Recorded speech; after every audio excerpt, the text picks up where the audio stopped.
The story shifts to 2029, showing a family with a husband, Rob, his wife, and 2 children, Valeria and Sarah. They pray before eating, thanking God for the food, when suddenly everything in their house starts to move. All 4 are badly hurt but initially safe. They think a plane crash might have happened nearby. Shortly after, Rob, his wife, and Valeria die, leaving only Sarah alive. She locks herself in a cupboard, but eventually succumbs as well. Life scientist Lauren, with many books and articles on extraterrestrial life, watches breaking news about a massive explosion in Badger City that killed all its residents. The cause is unknown, but the city is now sealed off due to toxic conditions, accessible only to those in hazmat suits. Lauren recalls playing with her father in her childhood.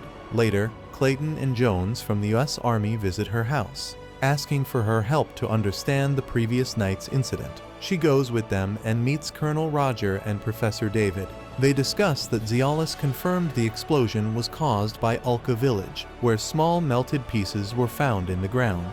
Many lives were lost, so Colonel Roger sends Lauren and David in hazmat suits to the incident. On the way, David talks about his sons, but Lauren, deep in thought, doesn't listen. They arrive at the scene. They don't find anything there, but Lauren notices a small red plant where Ulka Village once stood. She touches and talks to the plant, then returns home. You see a photo of the same plant. Later, Lauren finds online articles and videos about Ulka Village, including an interview with a Russian woman.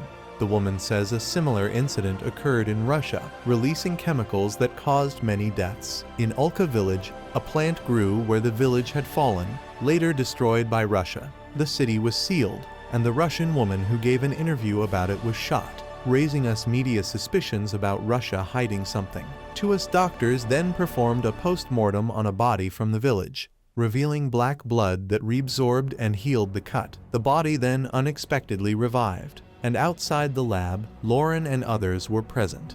Karen is shocked to see this. She talks to the dead person, but he just sits quietly. A doctor checks her pulse and finds it stopped, and her body is cold. The doctor reveals how she died, but the person doesn't respond. Later, it's discovered that many dead people have come back to life, which is being covered on the news. Doctors use photos to remind the victims of their lives, but they don't react. Surprisingly, 13 people were killed, but only 49 came back to life. David mentions these 49 victims are from Badger City, where the village collapsed and small pieces were removed because of it. Their internal organs were changing, turning them into different creatures within the human body. Colonel Roger tells Lauren that a similar event occurred in Russia on February 15, 2013, suggesting Russia knows something others don't. However, Roger is skeptical.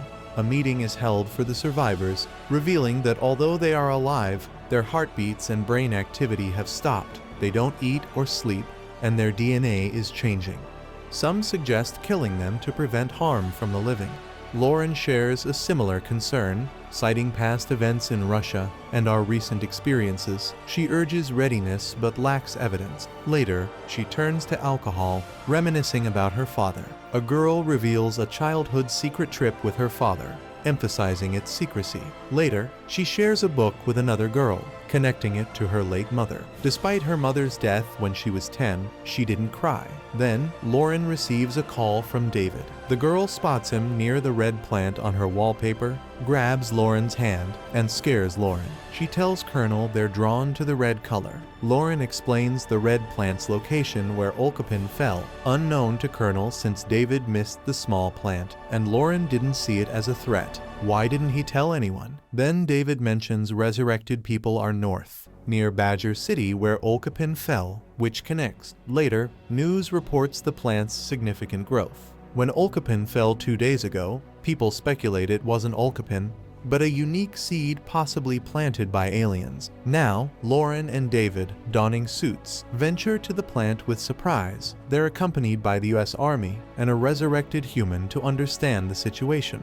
The humans notice something's up when the guy's eyes turn blue and he says he can't go back with them because he can't survive among regular folks anymore. Lauren spills the beans to the media that people keel over when they approach that tree due to its toxic vibe. And it's the same deal with the revived dude, they can handle the poison. Lauren's dad reminds him of his childhood request for a science lab instead of toys. Lauren's mom gets concerned as he delves deep into space exploration. Lauren's mom dies. He gets emotional, then his dad leaves. Lauren's team sends him back to the resurrected human to learn more.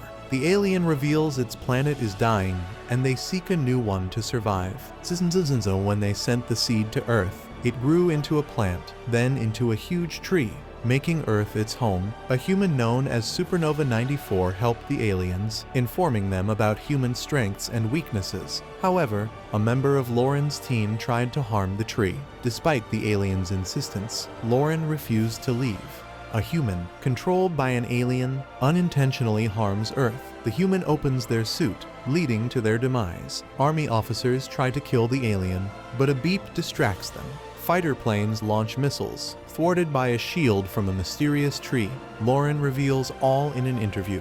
After a while, black smoke emerges from a tree, spreading worldwide and causing deaths. Government issues stay-at-home orders. Videos show widespread fear and trembling Earth, ruined crops. People fear apocalypse, turn to prayers. Lauren revisits her childhood home, reflecting aloud. Lauren realizes the world's fear of destruction. However, she feels her troubles fading as she reflects. The alien then discloses Lauren's pivotal role. She saved a small plant, preventing the current chaos. The alien holds Lauren's hand, triggering memories of her childhood visit to Area 51 with her father. There, she touched an alien, which altered her genes and sparked her passion for science. Since then, she's been fascinated with designing rockets, sharing her story with everyone at school. An alien named Supernova 94 designs rockets to return home. Lauren's mother halts her science pursuits, so Lauren takes her life and resumes her work. After the alien removes Lauren's mask,